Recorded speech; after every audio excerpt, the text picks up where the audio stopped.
السلام علیکم دوستوں، افطار میں ہم کیا کھائیں؟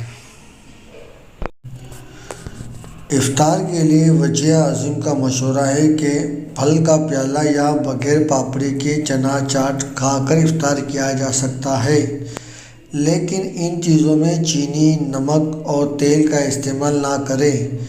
افطار کے بعد نماز کا وقفہ ضرور کریں تاکہ کھائی ہوئی غذا جسم میں جا کر ہماری ابتدائی بھوک مٹا دے، اور پھر جب ہم کھانا کھائیں تو زیادہ نہ کھائیں تاکہ ہمارا وزن بھی بے حد میں رہے اور ہم تندرست رہیں۔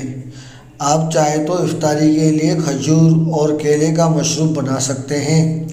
چاکلیٹیں اور کھجوروں کا مشروب بھی بنایا جا سکتا ہے۔ کھجوریں اور سنترے کا مشروب بھی بنا سکتے ہیں۔ اس کے علاوہ اگر آپ فروٹ سلاد بنائیں تو بھی اس میں کھجوروں کو شامل کیا جا سکتا ہے۔ الغرض کھجور ایک ایسی غیر معمولی چیز ہے جس کے بغیر رمضان المبارک کا تصور محال ہے۔ دوستوں، امید کرتا ہوں آپ کو ہماری یہ ویڈیو پسند آئی ہوگی، تو اس ویڈیو کو لائک کریں، سبسکرائب کریں تاکہ رمضان میں آنے والے دنوں میں ایسی مزید ویڈیو میں آپ کو دے سکوں اور میرا حوصلہ بڑھتا رہے۔